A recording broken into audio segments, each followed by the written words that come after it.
Hello and welcome to the Ice Guys, brought to you by the Hockey Podcast Network. This is the show that takes you into the world of the National Hockey League. Every game, every day, from a sports betting perspective, with pro handicappers Alex B. Smith and veteran sports writer Jimmy Murphy. And now, here's your host, Ian Cameron. Welcome to the Ice Guys, presented by the Hockey Podcast Network. Wednesday, November 17th, Ian Cameron, Andrew McInnis with me today on this Wednesday edition, ready to break down the Wednesday card with just 3 games tonight, which is pretty much usual. Wednesday is a lighter night of NHL action. Let's look back first, though, on Tuesday night, which was not a light night of action. Lots of games, lots of interesting results. We'll start off with, of course, a lot of us liked Florida. It was my best bet on yesterday's Ice Guys show, Florida in regulation. Andrew liked Florida a lot yesterday as well. In fact, he mentioned it on Monday that he'd be looking to go against the Islanders not once but twice in this little Florida two-step to wrap up this just absolute gauntlet of a road trip they've had to begin the season. And much like the Tampa Bay game on Monday night, it looked like the New York Islanders just lacking that extra burst in their stride. It looked like they were stuck in mud skating and quicksand. Chains are stuck to their skates, whatever word you wanted to use. But it's just human nature when you've been on the road for as long as they have. You're talking about 14, 15 road games to begin the year, and just looking forward to getting back home to Long Island, the New York area, and ready for that first home game on Saturday, UBS Arena, brand new facility, when they take on the Calgary Flames. So very interesting to see how they play Saturday, and certainly you would think excited to get back home. And last night just ran up against a Florida team that was rested. They hadn't played since Saturday, coming off 4 straight losses. You kind of figured you were going to get a really great, strong 60-minute concerted effort and performance from the Panthers, and they delivered just that with a 6-1 win over the New York Islanders. We saw Philadelphia with a 2-1 overtime win against Calgary. Great hockey game. It was one of those games that James Duthie of TSN wouldn't think is a good hockey game because it didn't have any goals in it, but it had great pace, great chances, back and forth it went. The goaltending from Hart and Markstrom was terrific in that game, and of course they get the overtime winner, 2-1. Great hockey game between the Flames and the Flyers, and of course in overtime, Cam Atkinson getting the winner for the Philadelphia Flyers there. The Buffalo Sabres, in fact, a couple of upsets. I'll talk about them both here at once. Buffalo and Arizona. I think the consensus worst teams potentially in each conference. Certainly Arizona is going to be the worst team in the Western Conference. And both of them rise up as almost in Buffalo's case, they were plus 220 underdogs. Arizona plus 260 in a lot of spots. And they both rise up and they get the shocking upset. Buffalo 2-1 over Pittsburgh, although Dustin Tokarski, they got to take him out for a steak dinner after that game last night because he was absolutely outstanding for the Buffalo Sabres.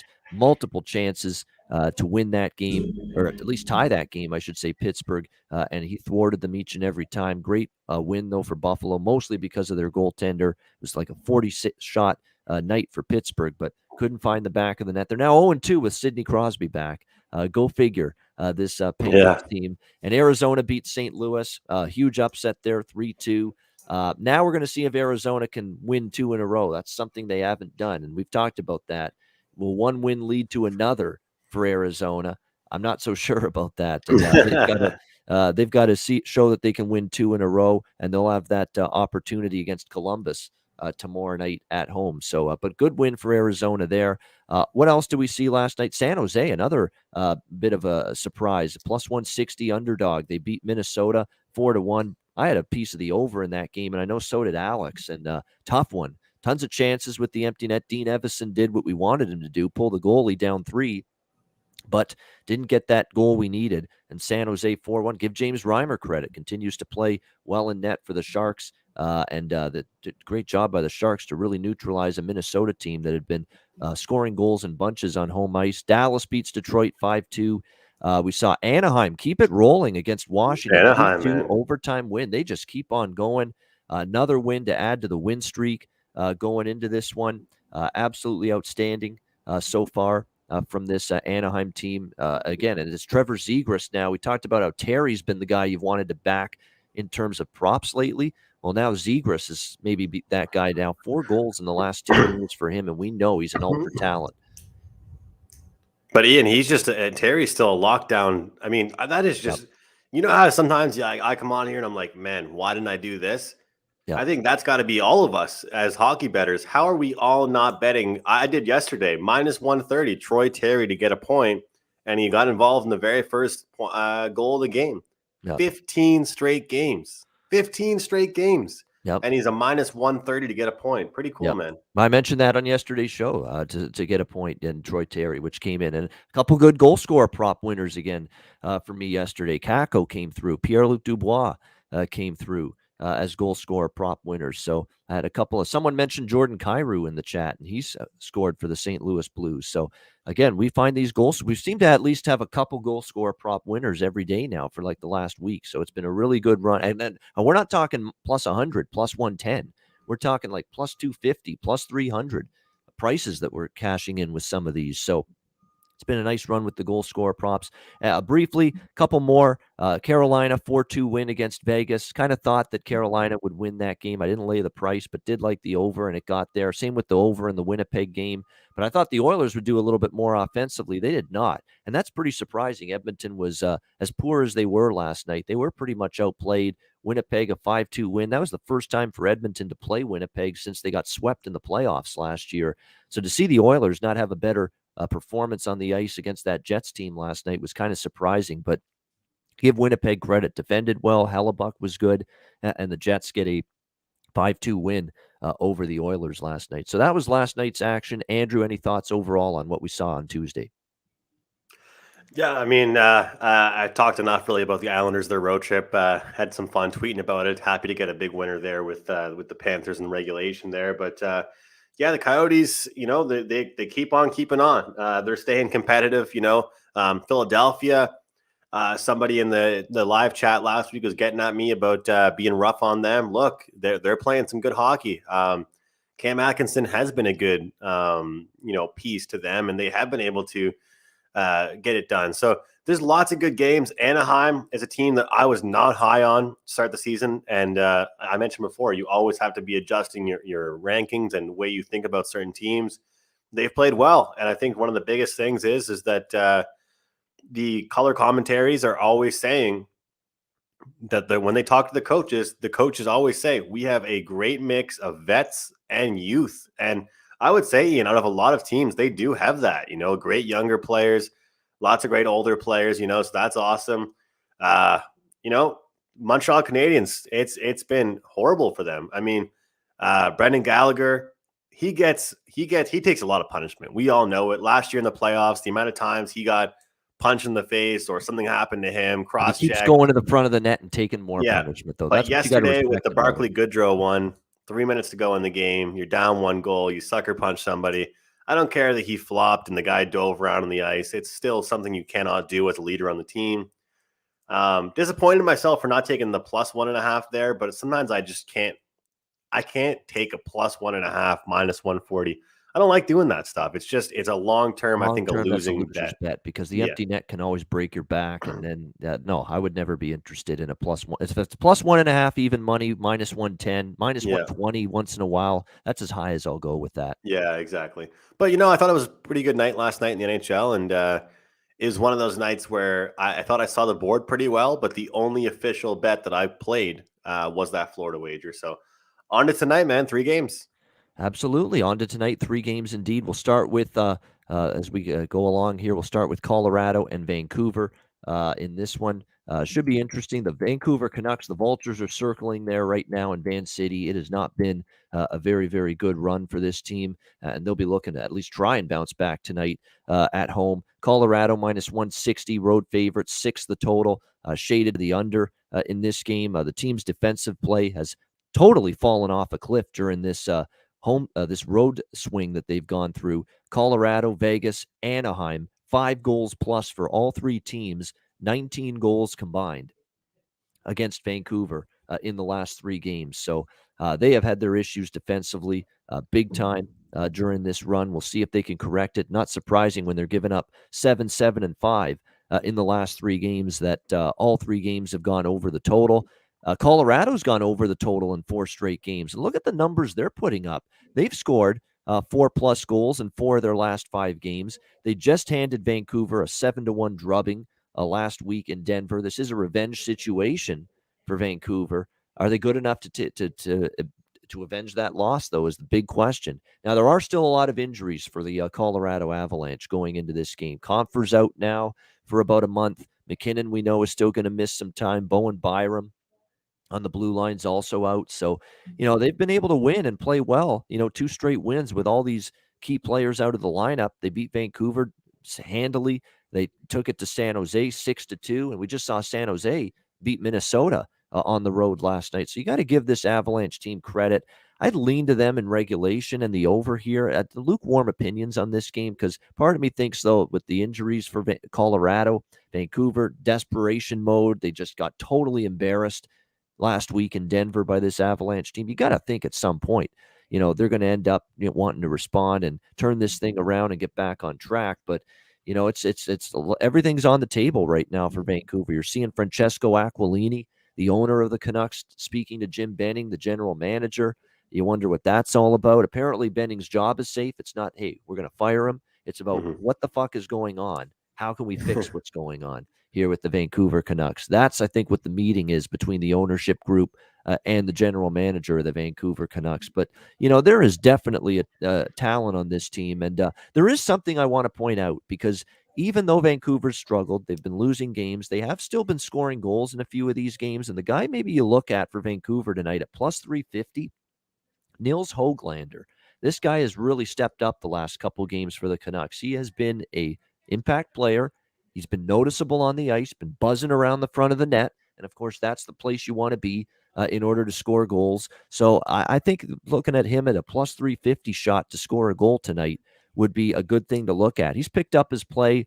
He's been elevated in the lineup. He's now playing on the second line with Tanner Pearson and JT Miller. You look at the last few games for Nils Höglander on the ice. He has had 6 shots on goal and scored the only Vancouver goal against Anaheim, and against Vegas, 5 shots on goal, 2 goals in that game. And against Colorado, he scored as well. So 3 consecutive games with a goal.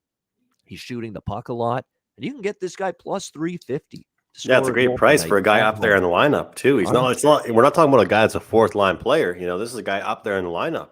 Yeah, absolutely. That is a bet for me, for sure. Nils Höglander plus 350. Goal scorer prop tonight in this game. I'm going to have small bets, Colorado in regulation, and a little bit to the over, because, look, there's only so much you can go on. I got to go by what I've seen. The Vancouver's talking the talk again. Oh, defensively, we got to get better. We got to take care of our own end, take care of our own zone.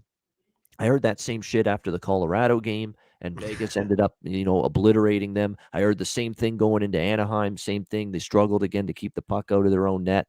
And it looks like Colorado, even without McKinnon and now Compher and some other key players, they're still finding ways to put the puck in the net right now. So I'm looking at Colorado in regulation and over as small bets, and I'm definitely going to be backing Nils Höglander here, because even with the Vancouver struggles, this guy's been bringing it the last few nights for the Canucks. So that's what I'm looking at in this game. Andrew, your thoughts here, Colorado, Vancouver?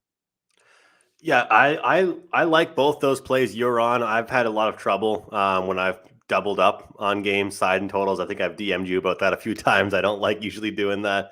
I like the over in this game. You got a Vancouver team that's allowed 19 goals last 3 games. A Colorado team that's really starting to figure it out, and figuring it out without their star player. Being in the lineup is huge, and it goes to show a lot about this team and what they're able to do. And I think that if I'm McKinnon and I'm on the sideline right now, I'm thinking postseason. I'm thinking playoff hunt. I'm thinking this is what my team is doing with me not there. I'm pumped to see what they can do when I'm back in the lineup again, and it's impressive. I will say, though, the theory I had about Colorado's defensemen at the start of the season, I still remain with those thoughts, and that thought was pretty much that they're going to continuously jump into the rush, Ian. And on some nights, that's going to result in 4, 5, 6 goals because they're adding a 4th forward to the mix.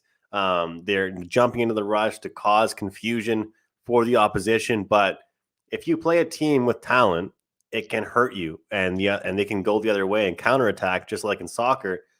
And one point that I've made over the past couple of weeks, and I talked about it with you, is that when you're off a road trip and you come back, we used to always say, let's fade that team.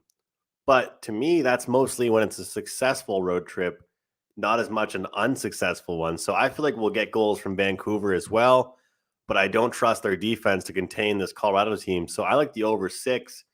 There were 5.5, but they were very, very juiced. Now we're getting like a plus 100 price on the 6, and I'll happily take that. I lean towards Colorado, but I feel like we could sit back here and see a very entertaining game here on a Wednesday. Yeah, I mean, it certainly it should be entertaining. It should be. You're going to get pretty brisk pace. Vancouver, I think, will step it up with their effort. I just don't know if it's going to be enough. Defensively, they're having issues. And look, even Thatcher Demko he's been great most of the year, but even he's fallen into a little bit of a rut here in recent games for this Vancouver team. So keep that in mind. By the way, the line combinations, you're right. Logan O'Connor is definitely. I'm glad someone mentioned him because he's going to get top line duty tonight with Rantanen and Landeskog on that top line for the Colorado Avalanche. And this is now a guy that scored in back-to-back games. He's the one I'd look at for Colorado, and probably will bet that as well. Logan O'Connor to score in this one. You got to go down the board. You can get him around, not as much as Höglander, but you can get plus 250 with him tonight in this game.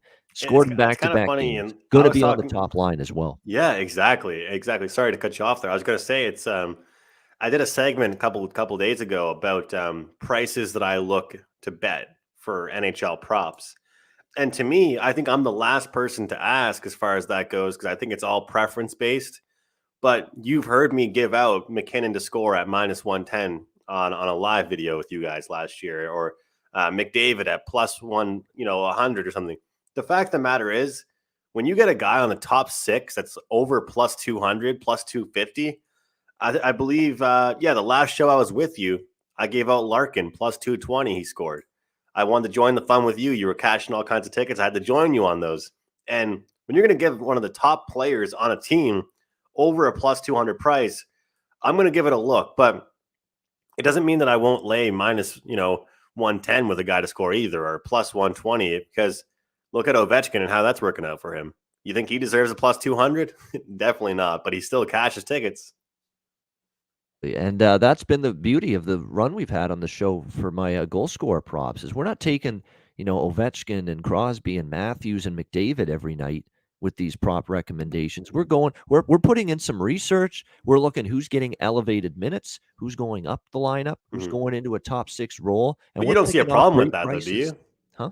Like, you don't see a problem with giving out Ovechkin every now and then, do you? No, of course not. No. Yeah. No, absolutely. Like I said on yesterday's show, I'm never going to tell someone you're so stupid for betting Alex Ovechkin to score a goal. You just can't. It's just that, they're always near the top of the prop board on the goal scorer props in their games. Ovechkin with Washington, Matthews with Toronto, McDavid with Edmonton. The obvious picks. Yeah, exactly. Yeah. We're trying to give a little handicapping strategy and philosophy here with some of these. Like Kako last night for the Rangers, we said he's shooting the puck more.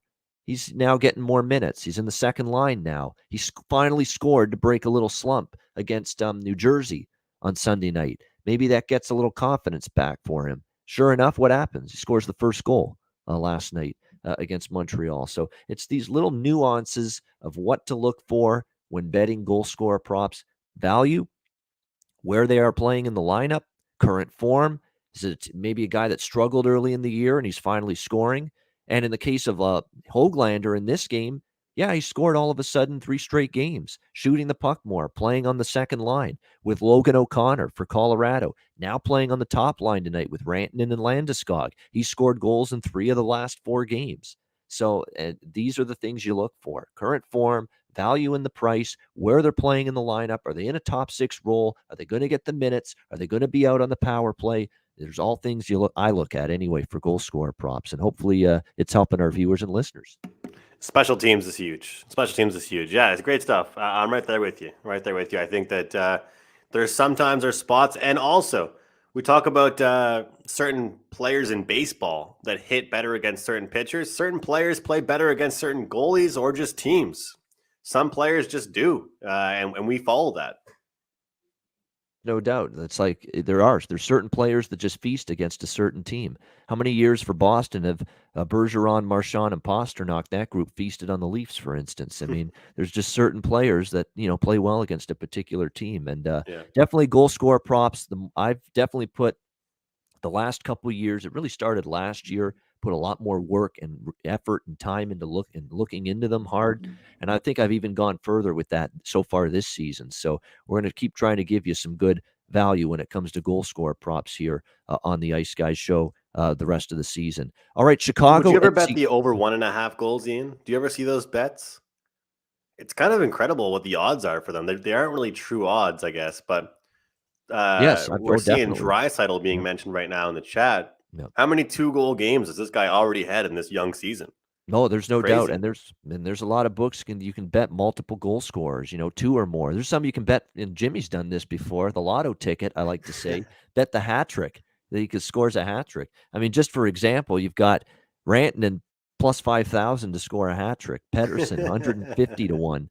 You can really, obviously, it's like I say, it's a lottery ticket. It's unlikely to happen, but I actually think I'd be most. curious to know how many games this year so far the Oilers have played in or won where Leon or Connor didn't score. Wow, that's not many off the top of my head. And if you get plus 100 on them, both to score, and you go 1-1, the worst case scenario is you break even. Exactly. No doubt. There's so many different ways you could go about it. There's so many different ways you could attack it from the props, and definitely it's great. I mean, you should definitely look into it and consider maybe. And again, you don't want to be betting these the same amount as you bet your full game bets, your sides and your totals, because you're going to be you're going to go through droughts. You're going to have through with the props, just like with anything else. Yeah. You're going to have a couple nights where it lines up, the value's good, the price is good. The situation's good. They're going to get minutes on the ice, but they still don't put the puck in the net. So you still want to keep these, low risk, high reward, type of bets with the goal scorer props. That's what I do. Very small in terms of the amount. Chicago and Seattle. Next game, we've got Seattle minus 150 home favorites, 5.5 the total in this game. And I'm going to be riding the Chicago team one more time here as the underdog in this game. I've been on Chicago, I think, in almost every game since the coaching change. I think I stayed off the Arizona game just because they were like minus 200 in that game. And even the regulation line was minus 140. I stayed off Chicago that night, but I took them against Pittsburgh. They won in a shootout, took them against Nashville in Derek King's debut behind the bench after they got rid of Jeremy Colleton and the entire coaching staff, and they won that game 2-1. So they're 3-0 all of a sudden since the coaching change, this Chicago team. And you look at Seattle, they've lost 4 in a row, including 2 straight in their brand new building. And they're having a lot of the same issues all of a sudden that, Vancouver's having. Their defensive play struggled. Philip Grubauer has definitely been fighting the puck all season long, and you're seeing Seattle give up 5 to Arizona, and that's Arizona's only one of their 2 wins this year was against Seattle. 4-2 loss to Vegas, 7-4 loss at home to Anaheim, and then a 4-2 loss earlier. Actually, it was Sunday night, I believe, against the Seattle Kraken. So Saturday night, I should say. And they've gone over the total suddenly in 6 straight games, the Seattle Kraken, and most of it because they've just had a harder time keeping the puck out of their own net during that span. The total is 5.5. I'm kind of leaning over. The one concern is, look, Chicago's been really committed to team defense. Their power play is still struggling. Offensively, they're still not lighting it up by any stretch of the imagination. And so I'm kind of torn on the total. Normally, I'd be jumping, at an over 5.5 with Chicago. I'd lean that way. But, they have really committed to playing better in front of their goalies under Derek King. There's definitely been an emphasis on better team defense in the first few games under Derek King and the new coaching staff. And that's been impressive to see from Chicago. And all of a sudden you play a little better team defense in front of your goalie. And it's not a coincidence that both Fleury and Lankinen are both playing a little bit better here the last few games because they're not facing that same, incredible amount of danger chances here the last few games since the coaching change. So I lean to the over, but my stronger opinion on this game is the side. I like Chicago. I think they're worth riding here as long they've kept winning since the coaching change, and Seattle's kind of struggling right now. And you're talking about the Kraken in a price range where they're minus 150 in some spots. You're talking about a team that's only 4-11 on the season, same record as Chicago. They're both 4-11 coming into tonight, but you kind of get that sense Seattle's struggling. Chicago's starting to pick it up, though. 3 straight wins. 3 of their 4 wins this year have been their last 3 games. So I like the Blackhawks here. I think they're worth a bet at this road underdog price. Andrew, your thoughts here? Blackhawks Kraken. I'm with you on the side and a little bit against you on the total. I like the Blackhawks here. I don't want to lay that price with the Kraken. I've mentioned their numbers were not indicative to what they actually are. I've been following a lot of these analytical numbers this year, and they were overachieving. Even in games they weren't winning, they were just hanging around more than I expected them to. But I did say that I feel like they'll play better at home. So we'll see what happens. A home split is interesting for them. But I'll put it this way. As far as both these teams go, and games that have gone over for both these two teams, because large scale right now, they're kind of over teams with 5.5s. Both these teams' opponents were the ones getting these totals over. It's not like in every game they were the ones that were putting the total over. You know what I mean? And sometimes you see that with teams that are trending over. It happens in all sports, you know. Like for example, with the Jets, the New York, I know this is football, but with the New York Jets, if they put up 10 points in a game, but their opponent puts up 35, you know, can we say it was an over game for the Jets, or did they just get demolished? And that's kind of how I feel about both these two teams. A lot of their over games this year have just been them getting crushed, or you know, some good spots for them, but. I do lean towards the under, but I like this underdog spot for the Blackhawks. Only thing that worries me is that I just don't really like going against Seattle so far at home on the season. And one more interesting thing about this game I find is, well, Ian, it's 2 different goaltenders that, let's be honest, they came from completely different teams. And people are kind of ripping on them, acting like it's their fault because apparently everybody always blames the goaltender. It's always their fault. But we're seeing what happens when 2 goaltenders that are from the Western Conference on elite teams go to teams like the Blackhawks and an expansion team. They don't look so hot anymore. And I feel like both these goalies will be up for the challenge against their opponent tonight to get it to under 5.5. So I like the under, just a small lean, but I'm right there with you on Chicago at the plus money price. And look, nothing but just unbelievably positive quotes from Chicago's dressing room about Derek King. Patrick Kane, when you see a guy like that who is a great NHL player, very effective, he's played in the league for a long time, I think the respect comes right away. Riley Stillman, you want to win for a guy like that. We want to play our hearts out for him. And I think that's what we've shown in the last 2 weeks. I mean, these are bet on quotes right here. And I know Teddy Covers is a big quotes guy. Like he loves these coaches' quotes, these players' quotes, and he loves them. Vibe of the lot. He loves them way more than I do. But I just thought a couple of these that I'm reading from Chicago stand out about Derek King, their new head coach. And Taves saying just, you know, guys feel more relaxed, having more fun. Just going out there that we know what to do on the ice and just play the games. I mean, that's kind of a shot at Colleton there. Holy shit. I kind of hate now that. We know what to do all of a sudden. Yeah. Sometimes I hate that, man. It's kind of like, it's like hockey because you can't fire every player on the team, you know, and it happens every year in hockey. One team underperforms, the coach leaves, and it's the biggest bet on thing in hockey history. Bet a team after their coach gets fired. I heard the guys on the Spit and Chiclets podcast talking about it. They're like, I even know that strategy. Bet on the team right after. And it's true. But why is that? Let's think about that for a second. Is it because they get to think that the coach was the blame, not their shitty defensive play, not their lack of goal scoring? Oh yeah, the coach is gone. Everything's going to be great. Like, I hate that, man. Now that coach is at home having his breakfast cereal in the morning thinking, wow, this team is a hell of a lot better without me. Yeah, exactly. I think it's a combination of things. One is, look, when the previous coach gets fired and in the days leading up to that, you're obviously not playing good hockey, and Chicago wasn't. And the dressing room, which is a sanctuary, it's a haven for the players. It's no fun to be in a dressing room when you're just losing game after game after game. You're struggling. You're trying to work through it. And eventually you're like listening to the coach say the same shit. It's like, guy. I mean, we've been saying this for 2 weeks and we're still not winning, and at some point the frustration mounts and you're not seeing the results on the ice. It's a quiet room. The coach is saying the same shit he said 2 weeks ago when you were still losing. And now the Exactly. losses have kept mounting and you just tune it out.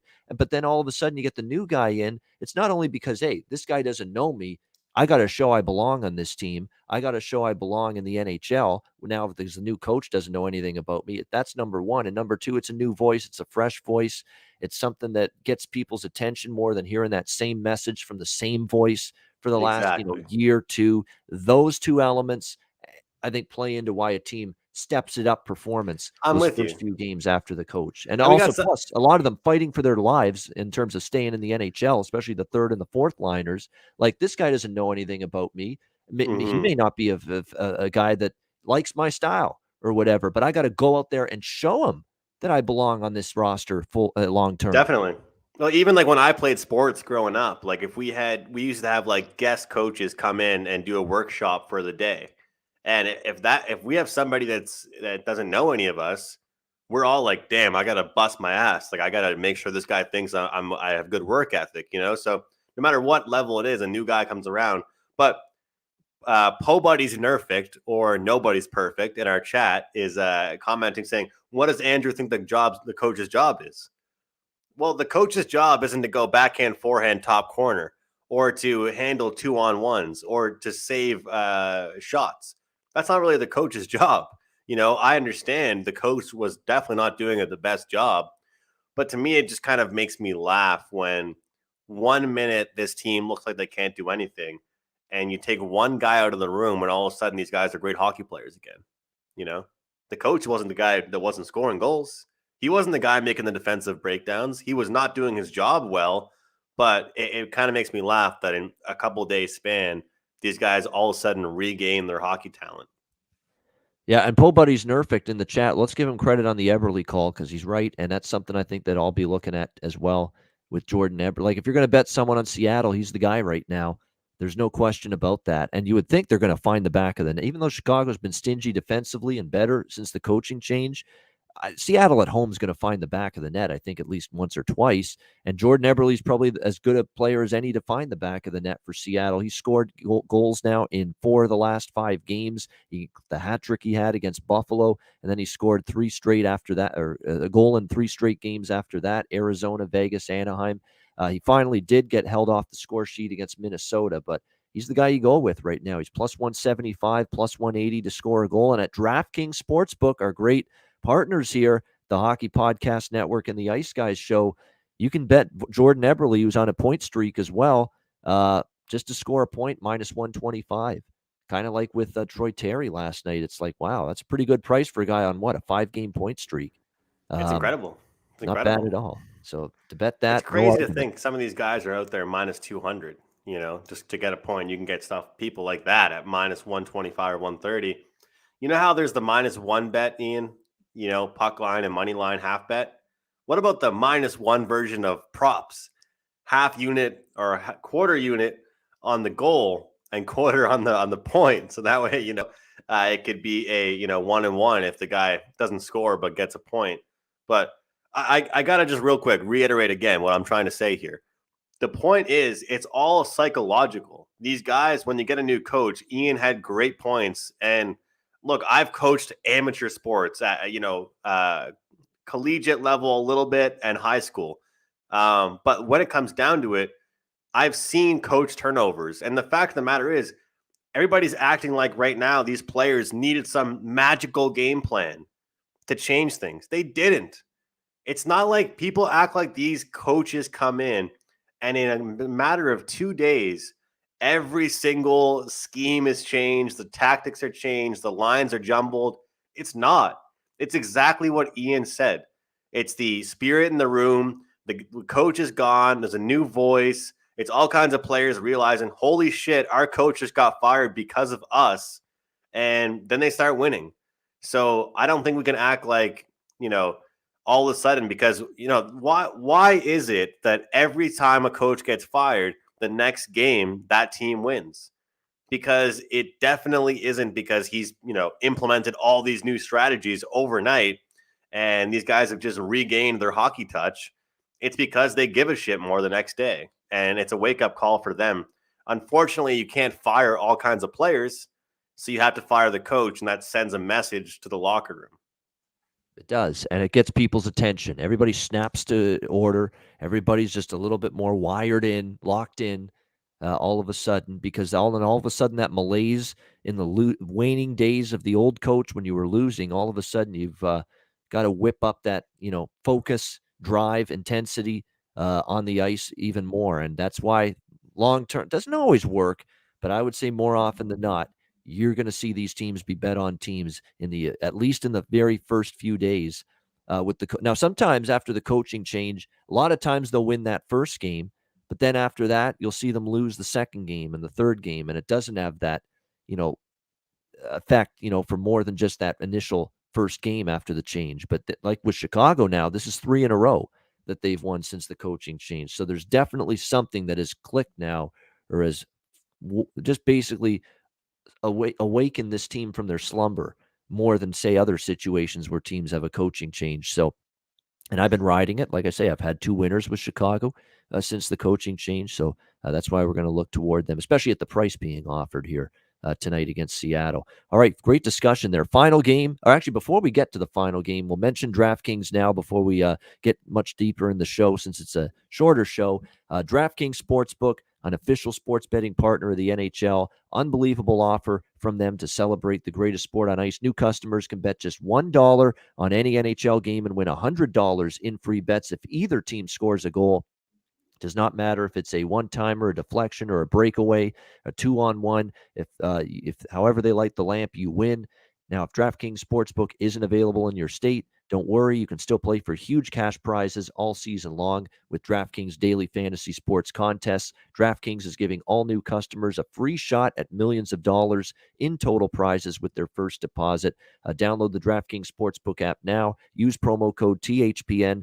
Throw down $1 on any NHL game and win $100 in free bets if either team scores a goal. This week, one puck in the net nets you a big win with promo code THPN at DraftKings Sportsbook.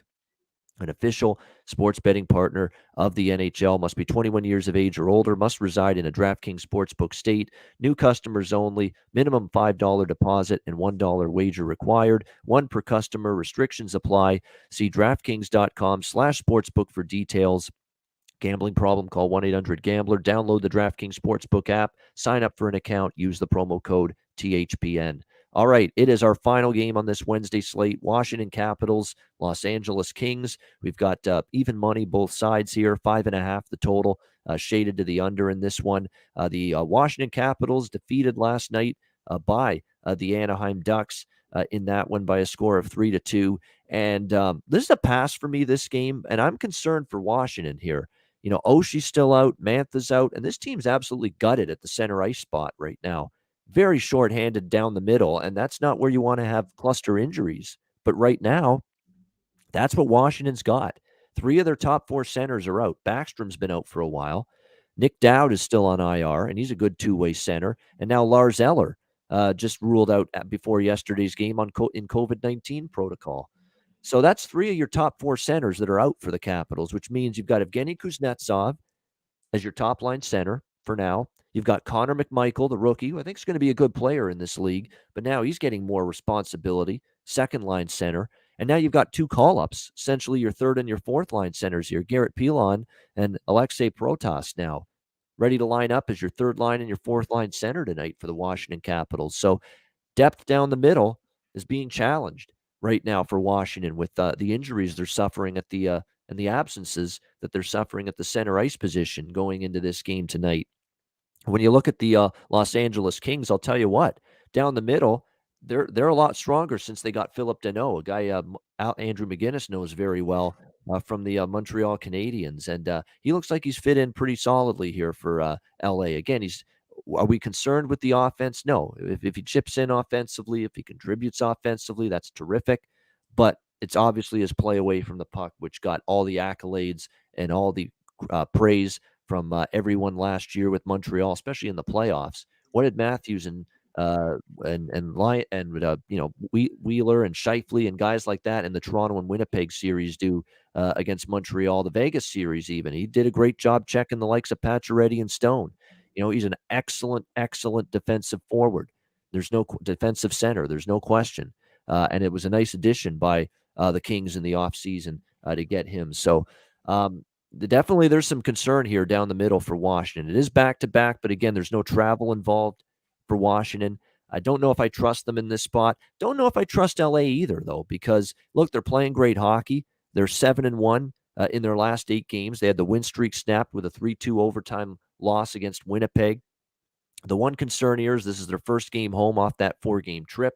That's always sometimes a little bit of a tricky spot, not one you want to bet on a team. But the good news is the Kings have had a few days off. They haven't played since that game Saturday in Winnipeg, so they've had 3 full days off in between the end of that road trip in Winnipeg and this game. So I think relatively speaking, they still should be maybe not as exhausted, jet-lagged, and worn down as maybe they would be, because some teams, they barely get a day between games when they're coming home off a road trip. They've given LA 3 days off. So the schedule makers have done the Kings a solid here in this one. So for me, don't have a strong take here one way or the other. I think both teams in a little bit suspect scheduling spots here in this one. And look, to be honest, I didn't bet Washington yet last night, but I did lean to Washington. And I was surprised Anaheim beat them. And maybe we got to give some of these teams like the Ducks, like the Kings, like the Sharks, these 3 California teams that have had better than expected starts to the season, maybe we got to start giving them a little more credit than we have so far. So I'm going to pass on this one. Andrew, do you have anything with Capitals and Kings? I don't just like the Capitals. I really like the Capitals tonight. Despite those injuries, I looked down the board at the wins that the Kings had on that big run they were on, and there were games that maybe they should have won, or if not, been competitive against. And that Maple Leafs victory they had, the 5-1, that was kind of a bet against spot for the Maple Leafs, if I do recall. They beat Ottawa, they beat Buffalo, they beat my Montreal Canadiens. The Capitals, even with injuries, are a different class than the LA Kings. The Kings have improved. They've got goal scoring. They have Danault, like you said, but I still think this team in Washington is much better. And they're a team that I want to bet off a loss. And despite that game going to overtime last night, I'm looking to bet a team that has a 9-1 their last 10 back-to-back game record.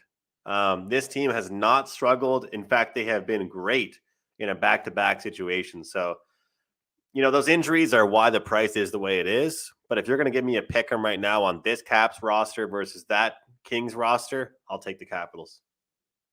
Yeah, they're a much younger team right now. Alex Ovechkin and a bunch of youngsters. There's 6 first-year players, 6 rookies in the Washington lineup right now because of all the absences. So that fascinating. Here's a bizarre stat, and this is just maybe happenstance. It's just coincidence, whatever you want to call it.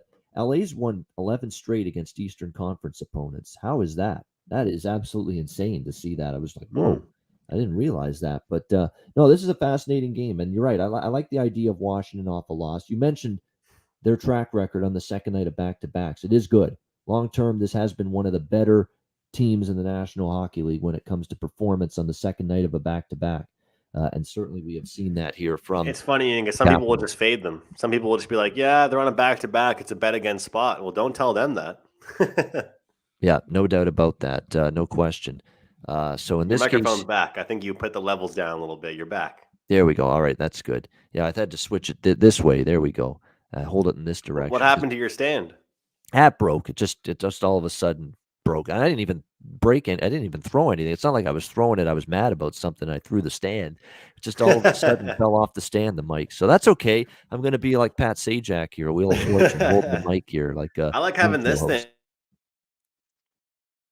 Yeah, no, that's good.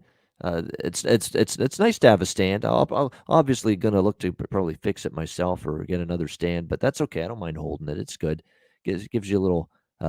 You got to work your arms and your muscles a little bit, so that's not bad. With holding the microphone like this, I can handle it. All right, good stuff from Andrew. That is the 3-game card. Great discussion on the show. That's the nice thing about the shorter cards. We can go into a little more in-depth discussion and analysis on the slate on a day like today for sure. And by the way, the Goal scorer props, I mean, certainly from a Kings standpoint, I've talked about this for the Kings for a few games in a row now, whether it's points, whether it's to score a goal. The guys you want to look at right now, Adrian Kempe and Alex Iafallo for the LA Kings. Both of those guys, the shots have been there, the points have been there, they've scored goals in the last 5 to 10 games. Their goal scoring production has been there. So those are a couple goal scorer props to consider for LA at least tonight. I mean, this could be one of those nights where for Washington, don't overcomplicate it. Last night was not a great night against Anaheim. I think it was a quieter night for Ovechkin. I think he got held off the score sheet. That doesn't usually happen 2 games in a row. So if you want to go to the well with Ovi tonight, could be one of those good nights to do it here against the LA Kings. I know it's only obviously plus 130 for him tonight in this game, but you could do a lot worse because usually in those games where Ovechkin does not score, and last night he did not, the only 2 goals were Wilson and Pilon for the Washington Capitals. So this could be a night Ovechkin, the grade 8, gets back on the score sheet tonight for the Washington Capitals. Great stuff with Andrew. We will wrap things up now with best bets. Andrew, what do you like for best bet tonight? I'll go with the over in the first game of the night, Ian. I think we'll see some goals in that one. I think it'll be an open, nice game. And as much as Vancouver wants to sharpen things up, I got to see it before I can believe it here. Give me the over, Colorado and Vancouver. And I'm not quite sure who'll be the team that leads the way with that. Vancouver, it's a big game for them. All right, great stuff. Vancouver or Colorado, Vancouver over 6. Best bet for Andrew McInnis in this one. So I guess if it was, you know what I'm going to do for my best bet? And it's been a good run lately for the best bets. I was going to go Chicago as an underdog because I think from a side or a totals perspective, that is my favorite side or total on the board tonight. The one thing I'm going to go to a goal scorer prop, though, for my best bet tonight. And as much as I think Colorado could beat Vancouver, I still expect with Vancouver back home getting drilled by Colorado 7-1, you'll see effort, you'll see desperation, urgency. I don't know if they're going to be able to defend Colorado, but I expect the effort to be good. The effort was there against Vegas. They just broke down defensively, but they tried hard. They competed hard. Every time Vegas scored, Vancouver answered in that game. Their effort's there. It's just they're struggling in their own end right now. But the guy that has really been at the forefront of trying to turn the tide for Vancouver, and I'm going to go with it, a little value. Let's see if we can hit a best bet at a plus price. We're going to go Niels Höglander tonight, Vancouver Canucks, plus 350, anytime goal scorer as a best bet for me on this card. He's getting the shots. I mean, he's getting the chances. He scored in 3 straight games. He had a multi-goal game as well over the weekend, and he's going to be getting second line minutes again tonight for the Vancouver Canucks. And there's even times in the last couple of games where Green has even put him on the Pettersson line for a shift or 2 on the top line. But the bottom line is he's going to get the minutes. He has been a factor for the Vancouver Canucks. He's plus 350 to score a goal tonight. It's one of the better goal scorer prop value bets I've seen in a long time. So we're going to go with it for best bet. Niels Höglander, Vancouver Canucks, plus 350 for best bet on this Wednesday card. Every now and then I like to vary it up. Let's give you a prop best bet for a change. So that's what I'm doing here tonight. Small slate too, so can't blame you. All right, great stuff, Andrew. Thanks for joining me. We thank everybody in the chat for joining us. A reminder, the Ice Guys is live on YouTube 7 days a week, Monday to Friday, 2 p.m. Eastern, Saturday and Sunday, noon Eastern. If you can't watch the show live, download the Ice Guys podcast in audio form on all major podcast platforms, Google Podcasts, Apple Podcasts, Spotify, Stitcher, and iHeartRadio. Download the podcast for the Ice Guys on all those platforms. For Andrew McInnis, I'm Ian Cameron. Have a great Wednesday night. Enjoy the games and good luck. And we will talk to you again tomorrow on Thursday for another edition of the Ice Guys presented by the Hockey Podcast Network.